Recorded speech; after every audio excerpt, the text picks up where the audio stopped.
Good afternoon, folks, and welcome to the One-Up Superstar Series. We're at race number 2 after a very memorable Pensacola 500 1 week ago when I saw a rookie in victory lane. We might see it happen here today. You never know. After 91 laps of high-speed racing at an all-new Atlanta Motor Speedway. Alongside me in the booth today is someone who made their own history 1 week ago, the first ever Turbo Truck Series race winner. It's James Ellison in the booth with us today for the Kobalt Tools 500. It's good to have you in the booth with us, and I gotta say, we got a lot of big names in this field that are looking to start 2022 with a lot of momentum on their side as we're only on race 2 so far. It's looking like a pretty good stacked up lineup. Got quite a few rookies here I'm seeing, and I'm sure they're looking to make their mark on the series.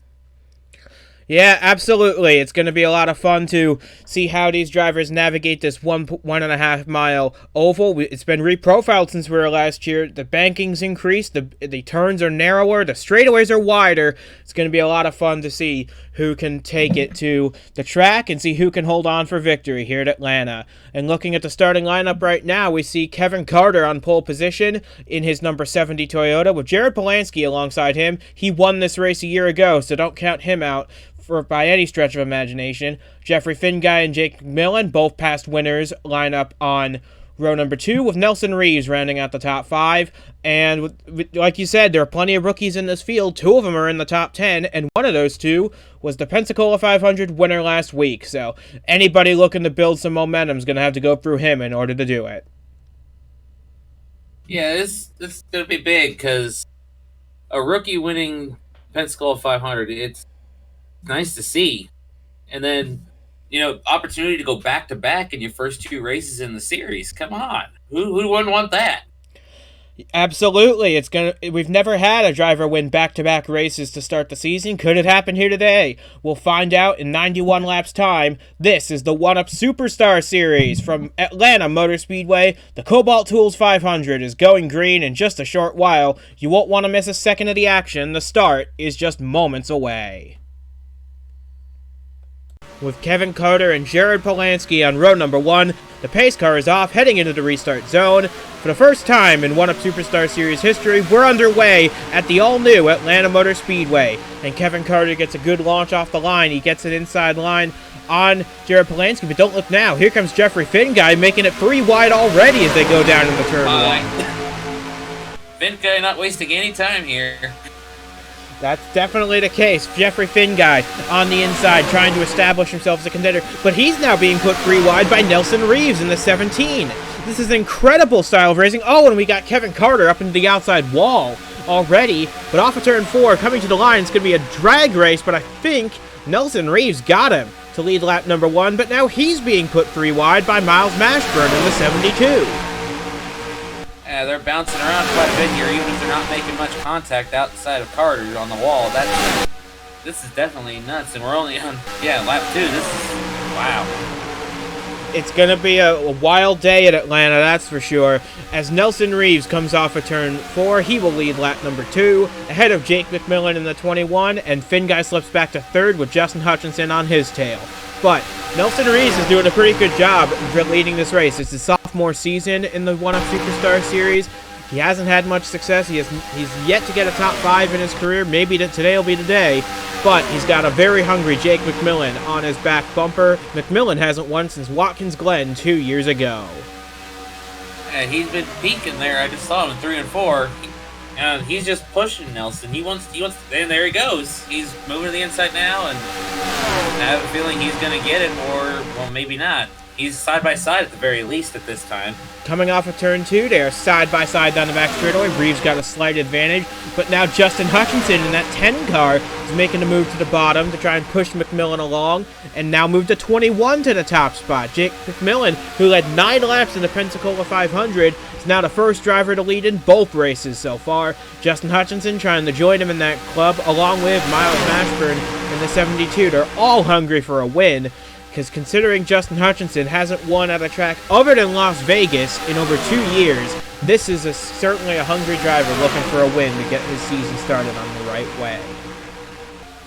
And he's definitely peeking out there ahead of the 21 of McMillan there, and 72 is not too far behind and already trying to take that second spot away going into turns 1 and 2 here. Whoa, that was a close save by Cale Tesker Jr., the rookie in the 0-2 car, making a move now on the 8 of Henry Thomas and Nelson Reeves in the 17. This is an incredible string of luck that these guys have avoided accidents so far as Jeffrey Finguy now starts to drop through the field a bit.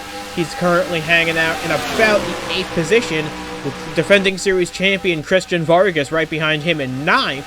Finguy's got a fast car, but he's just had the bad luck of being on the outside for so long. Now he gets underneath Bobo Jones in the 04. But for the lead, here comes McMillan back on Hutchinson for the top spot. Yeah, he didn't want to stay second for long. He is hungry, and I can't blame him. You want to be the first one to lead laps here. You also want to be the first one to win at the reconfigured Atlanta Motor Speedway. But don't look now, because Miles Mashburn's looking to the inside trying to take the lead away. Mashburn has not won since Japan in 2020. That was a big day for him and a surprise win. Could he become the next winner again here at Atlanta? Justin Hutchinson's got something to say about that. He dives to the inside of Miles Mashburn. We got 6 cars under a blanket for the lead here. Off of turn 4, Miles Mashburn now takes the lead of the race, but Hutchinson's coming right back at him here. I have a feeling we're going to be absorbed in this battle for the lead for a long time until they eventually string themselves out a little bit. And you got to watch out for Reeves there. He's coming back in the picture, but there's also a rookie in there, Tesker Jr. He's determined. He wants to make his mark too, just like his fellow rookie from a week ago. And I hate to announce, we've already got our first retiree from this race, and it's another rookie. The 27 of Kaysen Cooper, his engine just could not last at these high speeds in Atlanta. His BTB Motorsports entry will not see the end of this race. It won't even make it to lap 10. He is our first driver out of this race, and he will finish in the 39th position. But we still got a very hungry pack of cars battling for the lead here. But right now, it looks to be straightening things out with Justin Hutchinson leading Mashburn and Reeves off of turn 4 to complete lap number 10. I have to say, that is very unfortunate for Kaysen Cooper there, but plenty of other chances left in the season to rebound. Yep, he's got plenty of opportunities to shine in that 27 car, but right now our focus is on the battle for the 4th spot as McMillan and Finguy go side by side. Oh man, that was that was very close between Finguy and McMillan. These cars will get really close together. They dance around on these high banks, but it's a miracle, I believe. We haven't had an accident yet, considering all the testing we've done here for this reprofiling. We've seen a lot of torn-up race cars, and I'm glad they're keeping it clean so far, as they're now teammates side by side for, looks like, the 5th position, Jake McMillan and Henry Thomas in the 21 and the 8, respectively. But Justin Hutchinson starting to pull a bit of a lead out as we complete lap number 12. He's got about a quarter second on Reeves. We'll see if it grows at the line. Yeah, that was a big save by Finguy there, and it's definitely settling out toward the front. A lot of the battles are still going to be where they haven't stretched out yet. Oh, looks like we got trouble. Oh, it's a big wreck in turns 1 and 2. We got one car on his roof. That's Justin Henley in the 42. Anderson Reed involved in this one. Echo Ross involved in this one. Devin Fair in the 08. Involved in this wreck. Justin Henley comes to rest on his roof, and his Superstar Series debut will come to an early end as Stephen Hunter, the 2020 champion, is involved in this, and the leaders go high to avoid the damaged race cars who are piling up on the bottom. Brandon Bealey, is he involved? JD Martin, Ben McDonald. This is exactly what we were fearing at this reprofiled Atlanta. These turns are much narrower, and they're a lot faster. And it almost forms like a funnel going down the front straightaway. 3 and the 2 does not go, and it spells the end of the race for many contenders as we've got our first set of pit stops here. And see it, Hutchinson there is just leading them down and passing a lot of torn up cars here. Jeff Bolton being among them in the 38. He DNF'd at Pensacola 1 week ago. It's a shame to see his second race in a row potentially end early, but it just goes to show you a lot of people were calling this Pensacola light earlier in the week, and now we can see why. A lot of good race cars torn up in this one. But we will see what happens on these pit stops because that'll determine who comes out in the lead. Although I think we had one car stay on the racetrack. We'll figure out who that is in a moment.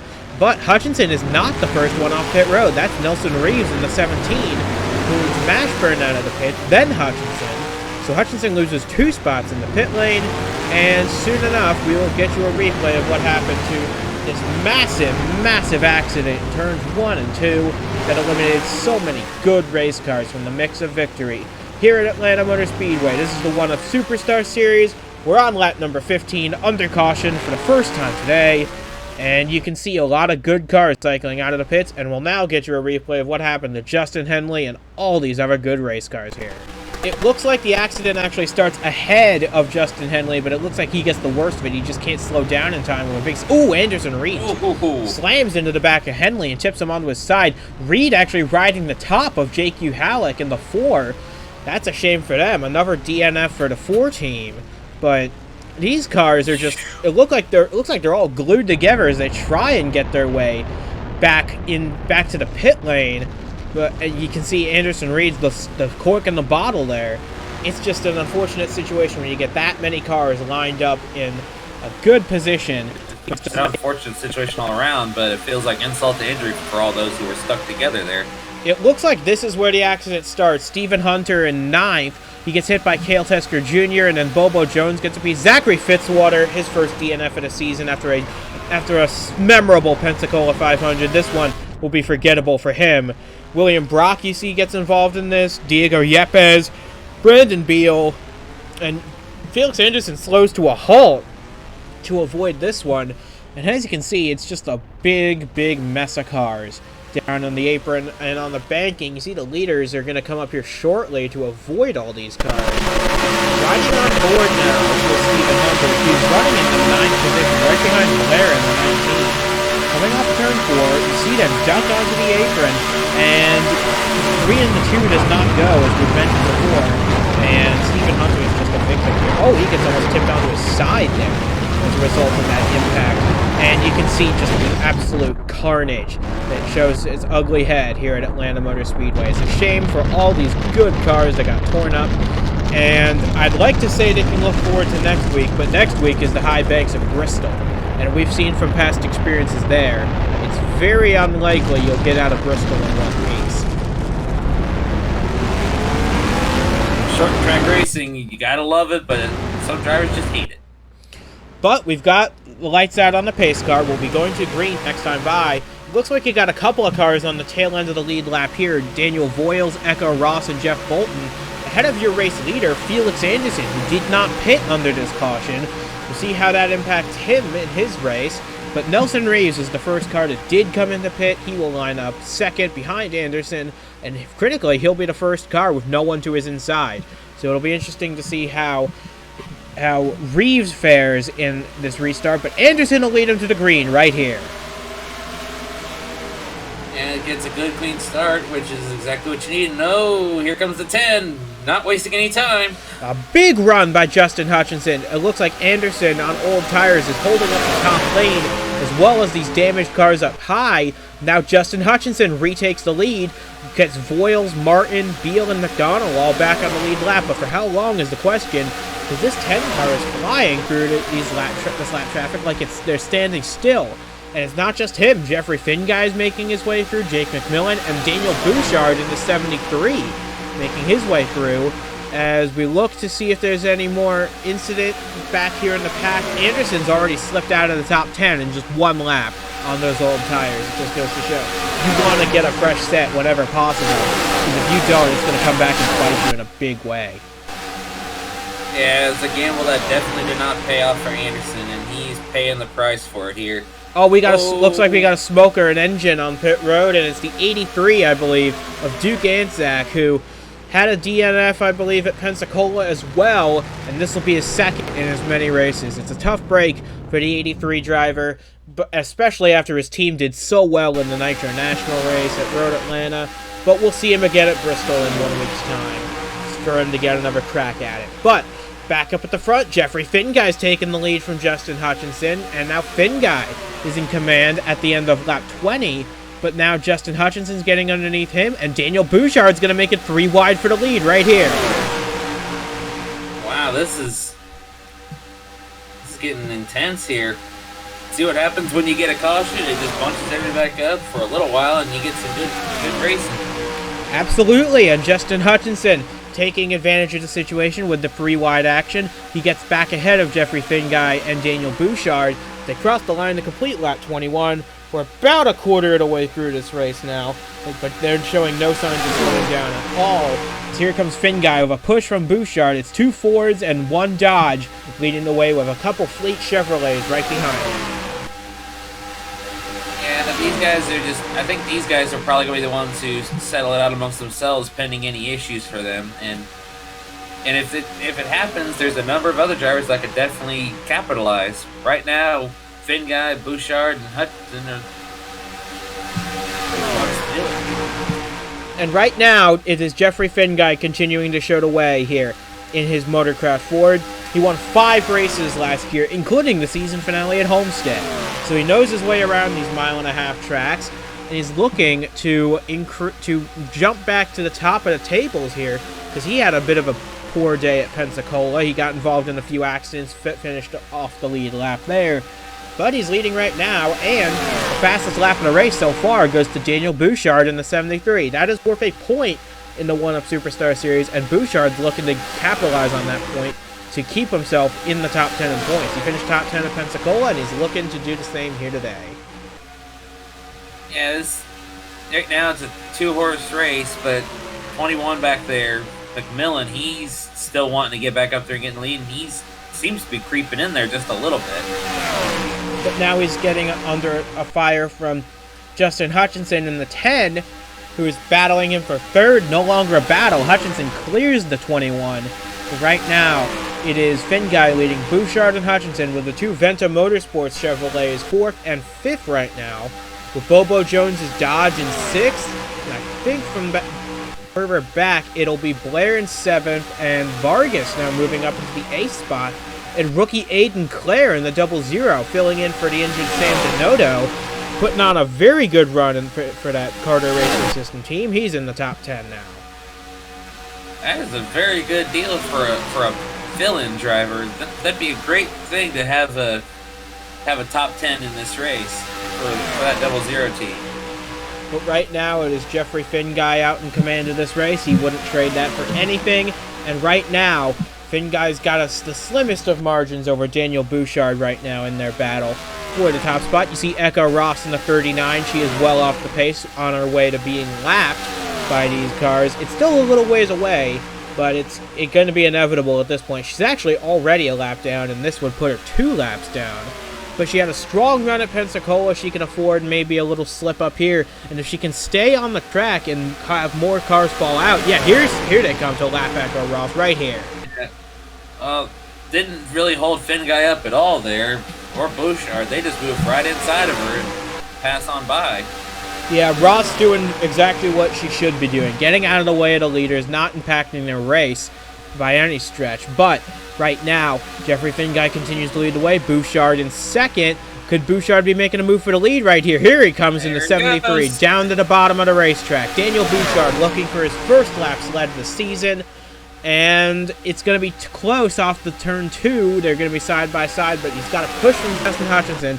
That should help him get around this 92 right here. They're almost in tandem getting around this 92 car. Are the caution lights on? It looks like they might be. Well, we'll see when they come to the line here. We'll see if it looks like they are, as a matter of fact. So the caution could be out, and we do see smoke in the corner. Oh, it's a big wreck. Diego Yepes in the 77. He'll have his 2nd DNF of the season here at Atlanta. We'll see if anyone else was involved in this. It looks like a fair amount of cars were. Brandon Beal. Oh, we got a lot of them stacked up on pit road. Kevin Carter, the pole sitter. Miles Mashburn, Cale Tusker Jr., and the Pensacola 500 winner, Marc Davey, all involved in this accident. And Aiden Clare, we were just talking about him in his series debut. His race has just come to a premature end on lap number 30. And unless I'm mistaken, this caution will provide a welcome opportunity for a lot of guys to come down pit road once again. Here they all come. Yeah, Finguy leading the way. Watching out for some of the damaged cars that are coming off pit road. Again, it looks like we got one car staying out. We'll have to check who that is once we get to the restart. Molina in the 7 exits the pits. He was at the tail end of the lead lap, probably involved in that accident. But we've got a lot of good cars on pit road, and some of them will likely be out of this race for keeps.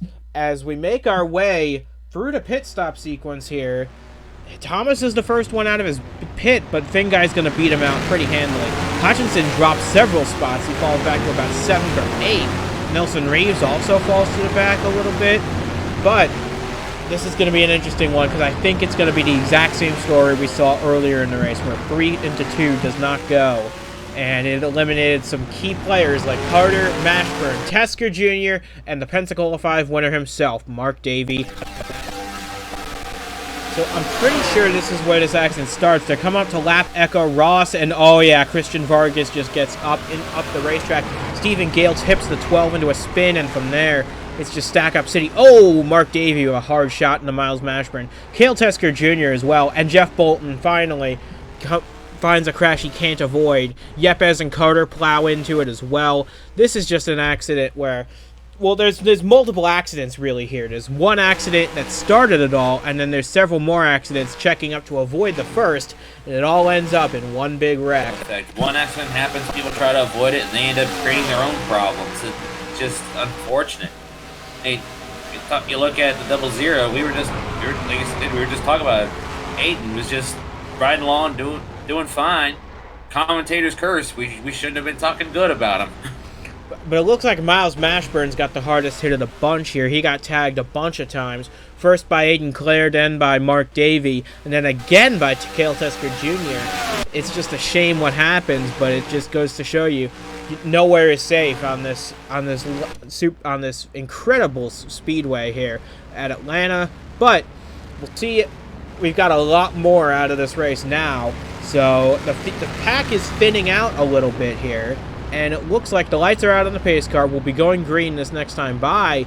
And I believe, yeah, with the pack thinning out a little bit, that should decrease our odds getting another accident later. So this should help us a little bit. And it looks like Lane Sanders, with a heavily damaged rear end, is going to be the leader of this race. He's the car that stayed out under the caution. We saw how poorly that worked for Felix Anderson, but I guess Sanders just wanted to get a bonus point under his belt for leading these laps.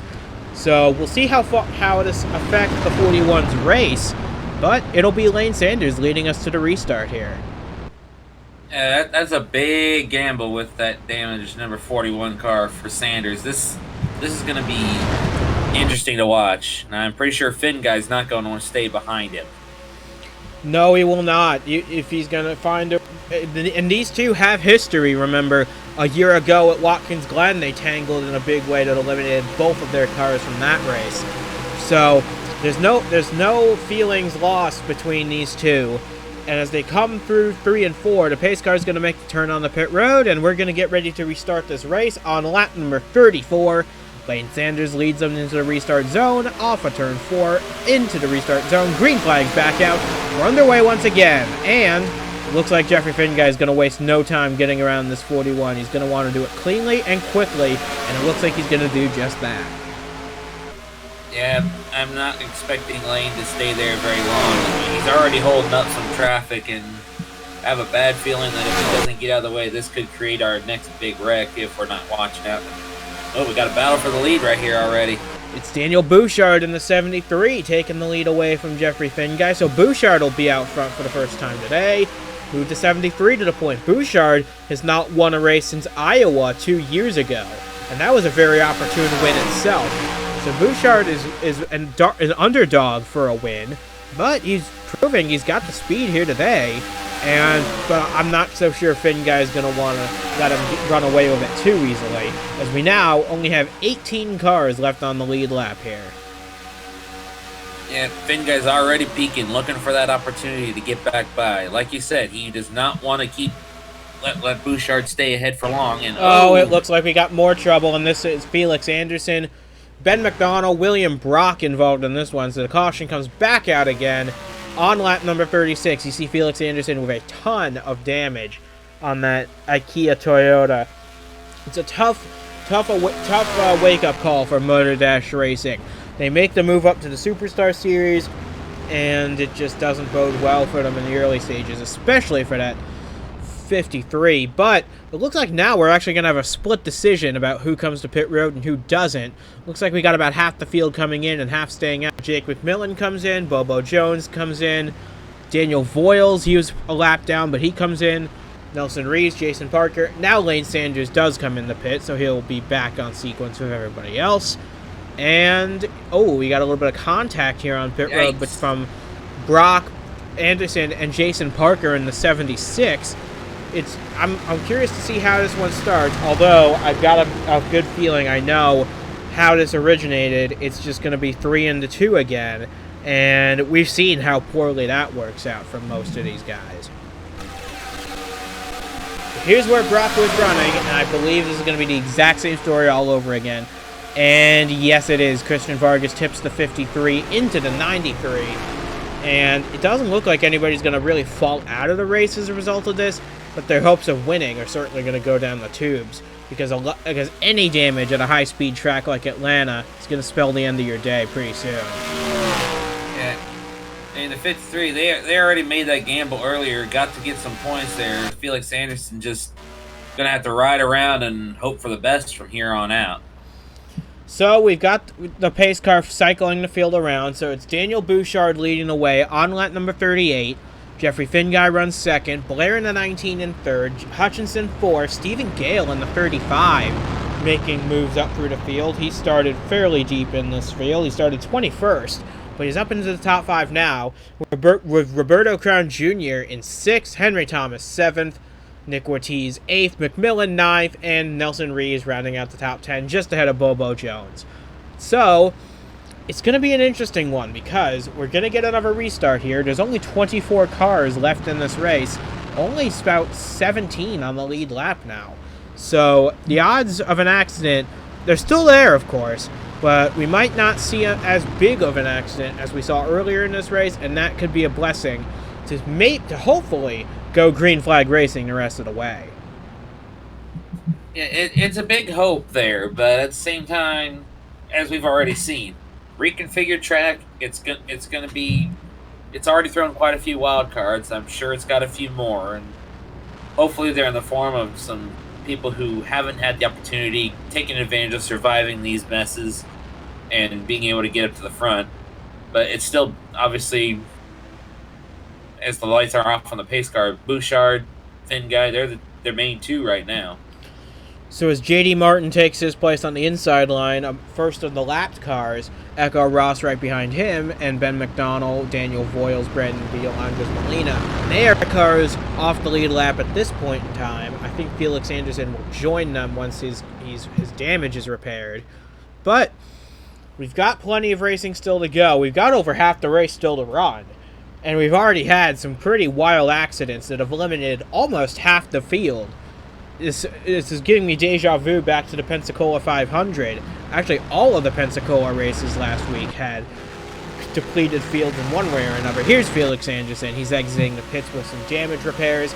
He's got to catch up to the field in a big hurry, though, because we're about to take the restart.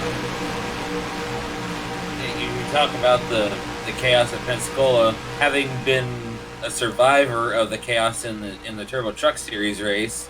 I mean, I won the thing, but the fact that I was able to survive, I mean, my whole team, Crossroads Racing, as we go green here, they did a good job. It's just, like you said, deja vu of Pensacola, and Bouchard taking the green. Got Finguy right behind him. It's anybody's guess at this point, as we get he gets a push from Jeffrey Finguy out in front of J.D. Martin.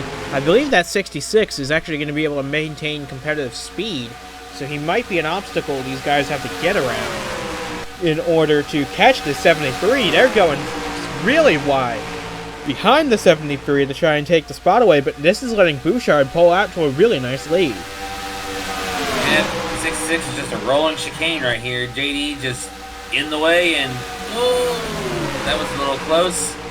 That is very absolutely nice close. save there. And Jeffrey Finguy makes contact with the outside wall. He keeps on rolling, though, in the second position. And, yep, Felix Anderson, you can see at the back, he's about half a lap behind the leaders right now. And with that damage, it's more than likely he will fall off the lead lap as a result of this. But, well, actually, he might already be a lap down. We'd have to check the scoring cards again. But right now, it's actually Justin Hutchinson who's getting around J.D. Martin for, well, it's not for position. Martin's a lap down, but it's for track position, and that's especially important at a place like this, because you can't let your rivals get too far ahead, or else they'll be sailing off into the sunset, never to be seen again. Yeah, like I said earlier, when I mentioned it earlier, you got Hudson back in the mix here, and this is going to be a big day for him. Absolutely. We have now a newcomer into the mix, the 81 of Roberto Crown Jr. He was so close to being Rookie of the Year last year. He missed out at he missed the field at Monza, but made every other race and did pretty solidly in those races. Was robbed of a win at Texas, but he rebounded, finished top 20 in points, I believe, and he's making a 3-wide move for second. Now it filters down to 2-wide with Jeffrey Fengay. I mentioned this at Pensacola. If Roberto Crown Jr. can get onto a good roll of races, that could bode really well for the King's Motorsports operation. And now, Roberto Crown Jr. has made the move up into the podium places, into third. Now he's got to try and chase down Hutchinson and Bouchard in front of him. And he's also got to hold off McMillan, who's come back to life up here in trying to find a way around him. But look out now, that 10 car peeking for a way to get around on the 73. Yep, so it looks like, actually, Crown's going to try and make a move right now on Justin Hutchinson in the 81. So Crown making a move on Hutchinson. He's going to pull off into second place. He's going to try and get a push from the 21 of McMillan behind him. That arrow push is something you definitely want to have behind you, because you need to make your way. But what you don't want is for your pusher to suddenly duck out on you and try and take the spot away for themselves. Yeah, you see it at Daytona, Pensacola, and Talladega, and other places like that all the time. You got drivers who will help you just to help you, and then you got other drivers who will just be like, "Oh, I just wanted to do this for myself," and they'll sneak on by you once you're clear into the lead. They are 3 wide for third behind Bouchard and Crown. Big guy's going to try and cycle this out. He's got Blair in the 19 pushing him. And I'm sure Blair would prefer helping her teammate Justin Hutchinson, but right now it is Roberto Crown Jr. who is trying to chase down Daniel Bouchard, and he's doing a pretty good job of it. He cut the deficit in half that last lap, and we're still battling side by side very far in the for position, and it looks like they're coming up to lap Ben McDonald in the 12. Whoa, that was close between McDonald and Bouchard. They made contact down the back straightaway, but Bouchard manages to keep his lead, but only just over that 81, and McDonald's really doing a number on this field, holding him up just that little bit. Here comes Crown. Absolutely, Crown is making his way to the front. We're looking back to see how the field negotiates the traffic, but we've got a lead change on our hands. Roberto Crown Jr. to the lead of this race with no real help behind him. He's just taking the lead for himself and rolling with it. Yeah, you look at it, it's like, where did he come from? But, you know, it don't matter now. He's here. He's up at the front, and Bouchard's like, how did he get up here, and how do I get back by him? Roberto Crown Jr. started 18th in this race, and in just 50 laps, he's made his way to the lead. We're closing in on 40 laps to go. It's just going to be an interesting story, because as Bouchard makes a move for the lead back on Crown, this is going to allow Jeffrey Fengay to reel these two back in. We could have a 3-car battle for the lead here shortly. And Fengay recovering from that contact with the wall, which is really nice to see, and I'm sure he's happy that the car is not messed up too much of it. And boy, he's gaining time on these two quickly as they keep fighting. But they're coming up to lap Felix Anderson here. I mentioned that was a very real possibility, and sure enough, they're coming up to lap him in a big hurry. Anderson, I hope he follows the example his teammate Echo Ross set earlier in this race, and that's just to get out of the way, let the leaders go, and it looks like that's exactly what he's going to do. Good stuff from the Motor Dash pair. That is a very smart move by both of those drivers. You don't want to interfere with this. You don't want to get the leaders mad at you. That's just something you don't do. And right now, Jeffrey Finguy's caught these two, and he's making a move for the lead himself on Daniel Bouchard. One thing to keep an eye on in this race, it may be a reprofiled all-new Atlanta, but the magic words that applied at the old Atlanta still applied to this new one, and that's tire fall-off. These tires are going to hate being on this racetrack for so long. If we go green the rest of the way, that'll be a run of at least 60 laps. And I expect these lap times to get a lot slower as the race progresses. Because right now, we're already 1 or 2 seconds off with the pace we were running at the restart. Yeah, tire wear is big at tracks like this. And like you said, even with the reconfiguration, as Crown goes for the lead once again, this time on Finguy, it's going to be interesting to see how spread out it could get from the tire wear. We expect tires to fall off in a dramatic fashion. The question is, will these guys want to pit for tires at the end of this thing, or are they going to try and hang it out, try and just stay on the racetrack and maintain track position to try and win this race? If they're going to go for oh, it looks like I'm going to interrupt myself because we got 2 lap cars now. Andres Molina in the 7 and Chase Christ in the 46. And it looks like, well, you can't really get out of the way when you're side by side, but it looks like they're going to do the best they can at that. They move back to single file on the high side, and that lets the leaders through. Good stuff from them. Back to what I was saying earlier, though. If you're going to make a stop for tires, you want to do it about midway through this run if the green flag stays out the rest of the way, which would, I believe, come in about 10 laps time. So if you're going to pit for tires, you want to take full advantage of them, preferably with about 20 or 30 laps to go. Yeah, I honestly don't know how the strategy would work here, but I would say, yeah, 4 fresh good years would be good, and you get the right kind of speed on your pit stop, especially if you're Roberto Crown Jr. and you can maintain that lead, maybe even extend that lead, depending on whether you do undercut, overcut, which one works out. You could very well find yourself with a bigger lead than what you entered the pits with. Very true, although I have a feeling not many people are going to try it. I have a feeling they just want to make this race work with the tires they've got, because I don't think anybody's going to be brave enough to make that pit stop. So we're going to see a really slow lap times. Like, considering we qualified in a mid-27 second bracket, I fully expect to see these cars at least 4 or 5 seconds off the pace by the end of this race. That just shows where these tires go under, even at a freshly repaved track like Atlanta. Yeah, it's going to make for some interesting things. Everything's starting to settle down up here. Crown's just got a comfortable lead, even after dealing with 2 cars side by side getting lapped. Speaking of 2 cars side by side, we've got 2 cars side by side, this time for second, as Finguy and Bouchard go at it, and now Ben McDonald getting lapped again. This time it looks like he's going to handle a little better. Doesn't make contact with anybody, but he does hold up Bouchard a little bit. That allows Bobo Jones to get close in the 04, but Roberto Crown Jr. is just extending his gap at the top of the table. It's pretty stable right now at about half a second. It'll be pretty interesting, because I see a few cars making their way slowly but steadily towards the front of the field we haven't mentioned yet, and I'm sure they're going to be up front in a matter of moments. It's just a matter of how fast they get there. There's all these other cars, all the other good cars that getting caught up in the messes and the wrecks that we've had, and some good drivers having motors expire, things like that. It's created an opportunity for others, and when you're somebody who's got like a midfield car, this is what you look for. It gives somebody a chance to just show the fans, hey, I'm relevant.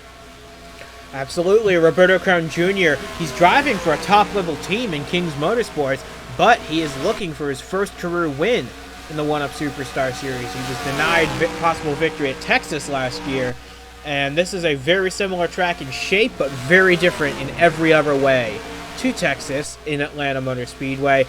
But don't look now, Jeffrey Finguy's starting to reel him in just a little bit.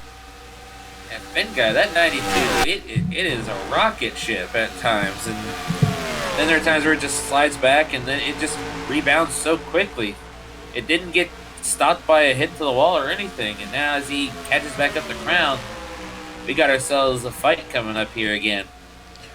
But now I see another car slowly making its way through the field, and another one on its way down through the field.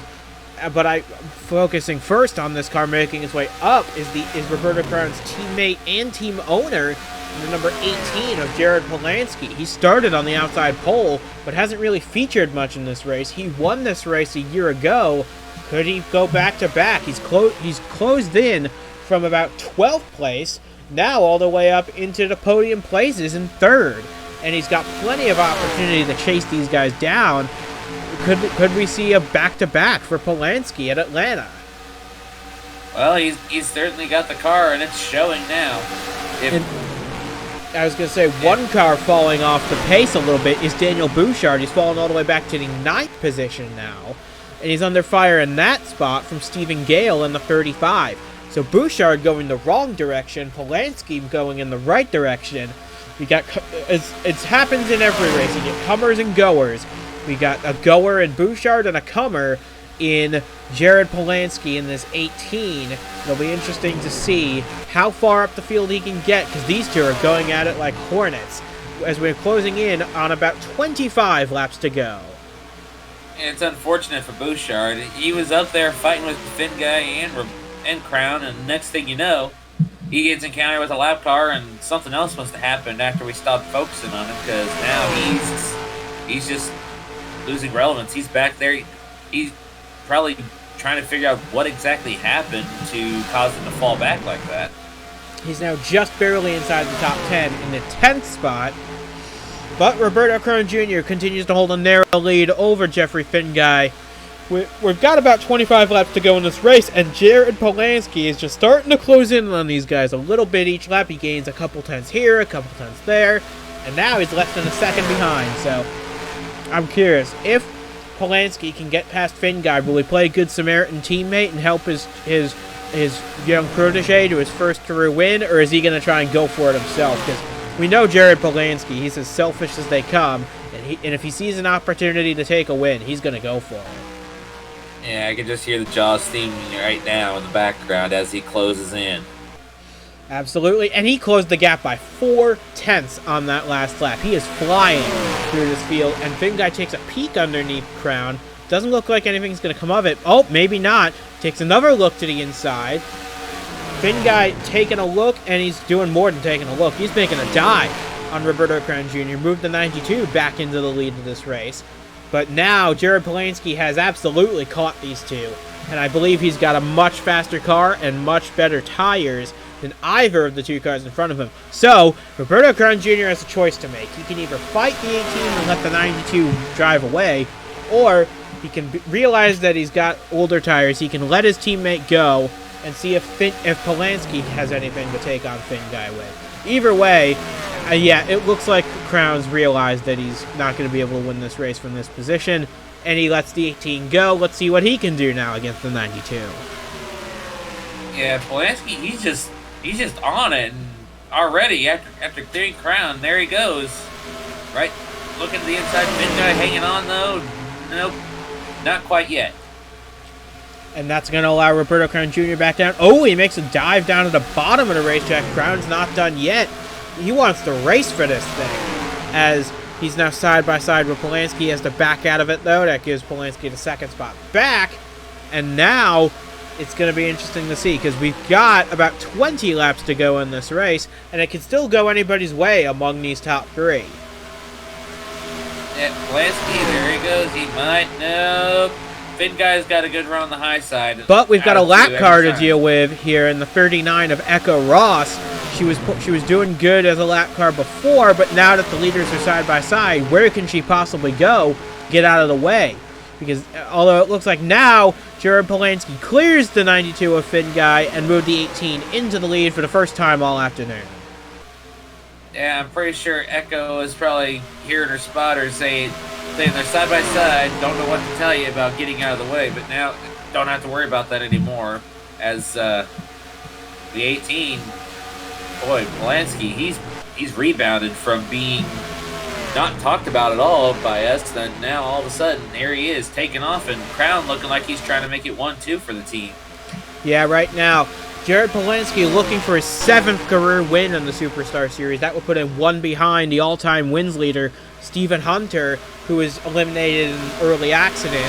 But right now, it is, like you said, it is Roberto Crown Jr. trying to get around Jeffrey Finguy to make it a 1-2 finish for the Kings Motorsports operation, trying to get back at FPM for their shenanigans in the Truck Series race, of course. But right now, it is Jared Polanski stretching his advantage at the top of the charts. And right now, we'll see what the gap is at the line. It was 0.6 of a second. It stays about 0.6 of a second. So Polanski's not really running at 100% right now, but I don't think he needs to at the moment because he's got a pretty steady lead right now.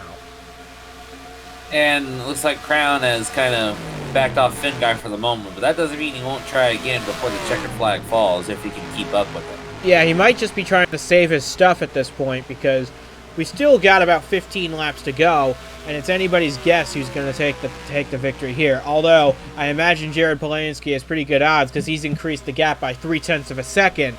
He's now got an 0.8 lead over Jeffrey Finguy, and I don't see any sign of him slowing down anytime soon. Yeah, so either Polanski's kicked it up a little bit or Finguy started falling off. Either way, that 18 is taken off and could very well, if nothing happens to mess this up, we could be looking at our race winner right here. He won race number 2 of the season at Atlanta a year ago. That was a hard-fought battle he managed that day. Today, it's going to be more of a come from behind if he manages to hold on because he was involved in a few skirmishes today.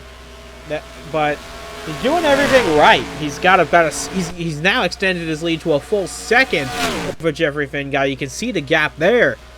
This 18 is on a rocket right now, and I just don't know because the only two I see that can really do anything about this are Finguy and Crown, and they are falling back each lap. Let's see what the gap is now. Oh yeah, he gained another 0.3 on that lap alone. So these two are doing everything they can, but I just don't know if it's going to be enough because Polanski has been saving something. Maybe it's the fresher tires, maybe it's something under the hood, but either way, Polanski is just establishing command of this race with the close in on 10 to go. Yeah, and he's definitely feeling comfortable right now because his spotter's got to be telling him that the gap keeps growing. And let's see what we got here. And it looks like it's increased again. He's definitely kicked it up a bit. Oh, absolutely. He just gained 0.6 of a second on that one lap alone. It's now almost a 2-second lead for Jared Polanski. You can see him disappearing off into turn 3. This is just an unbelievable come-from-behind performance by Jared Polanski. We didn't really expect this. Although, it shouldn't be too much of a surprise considering the whooping he put on the field of Kentucky last year, where he finished a whopping 19 seconds ahead of everybody else. It just goes to show you, Jared Polanski is one of the best in the field, but he's going to have to deal with lap traffic in a little while. That looks like Jason Parker, Brandon Beal again, Ben McDonald once more, and Lane Sanders as well. So all 4 of them could be in a spot of trouble here if they're not careful.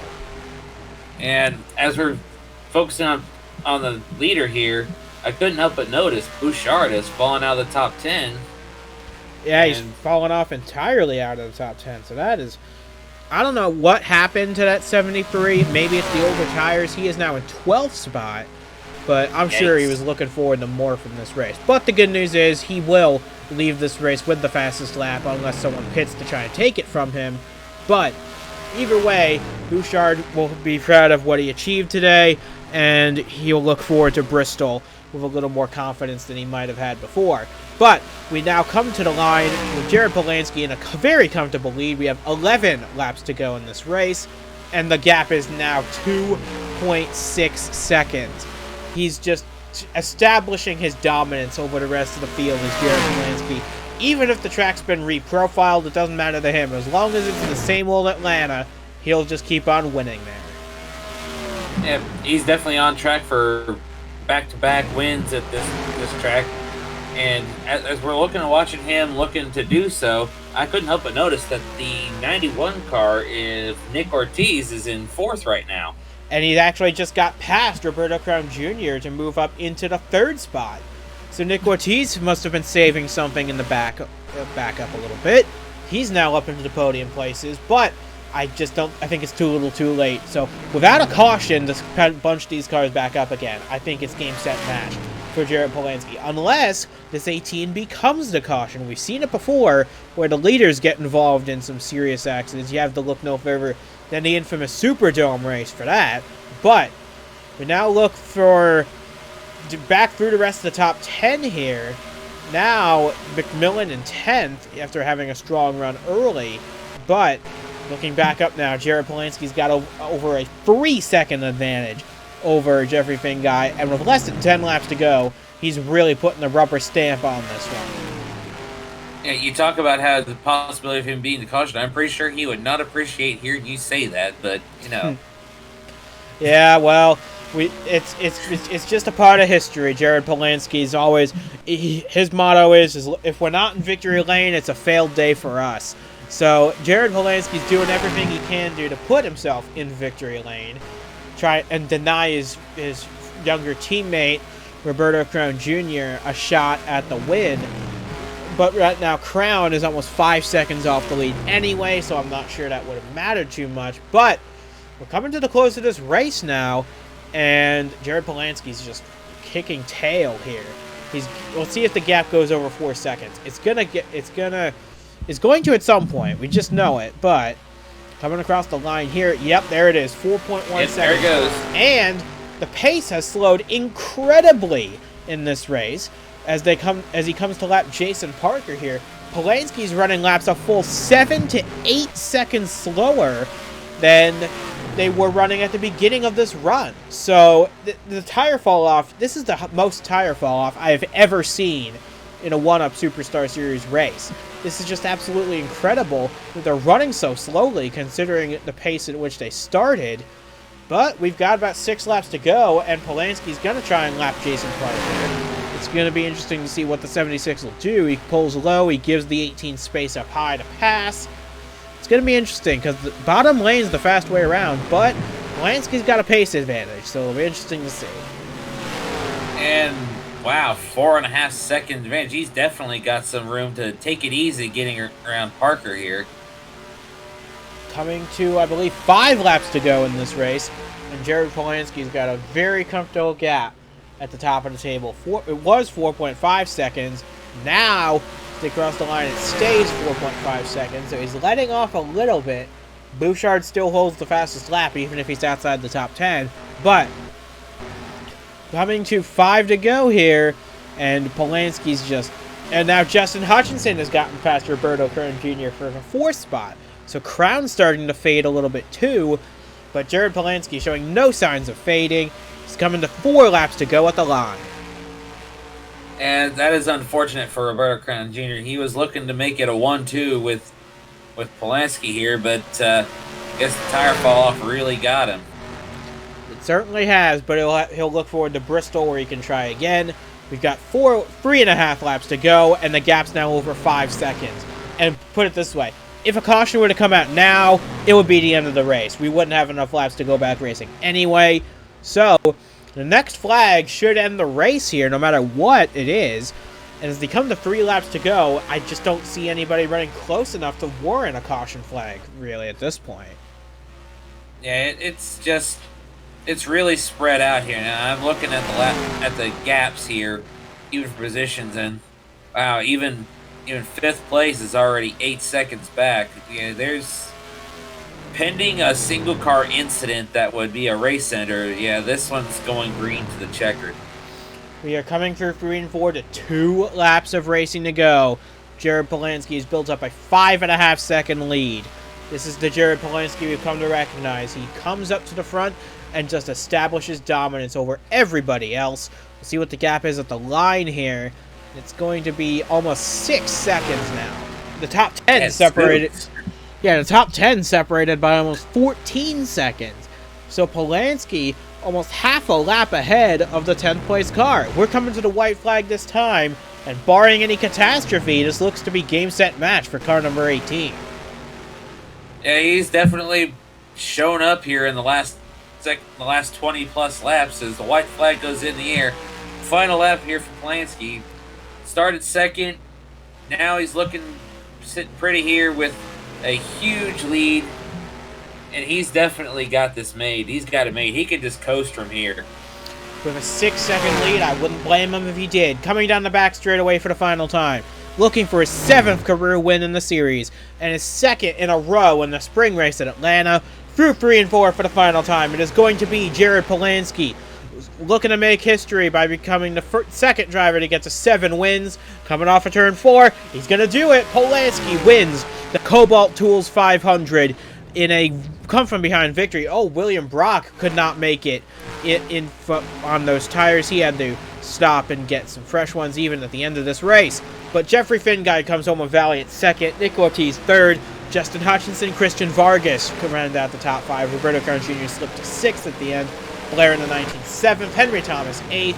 And we have to go all the way back to find Stephen Gale and Jake McMillan, who rounded at the top 10 ahead of Bobo Jones in the 04. I would say Jared Polanski dominated this race, but he didn't really. He obviously put a rubber stamp on it at the end, but we had a very frantic battle for the top spot throughout this whole race. But once Polanski got by, it was game over from there. Yeah, we had like 5-6 different drivers in the beginning, and then bit by bit they just started falling back, and Polanski rose to the occasion. And big congratulations to him. So, from James Ellison and from myself as well, we say goodbye from Atlanta Motor Speedway. We'll see you next week at Bristol with its own set of challenges that await the drivers of the 1UP Superstar Series. We'll see you at Bristol, but for now, we offer our big congratulations to Jared Polanski and the entire Kings Motorsports team. They're going to be celebrating this one for a while. Jared Polanski just 1 win away from tying Stephen Hunter for the most 1UP Superstar victories of all time.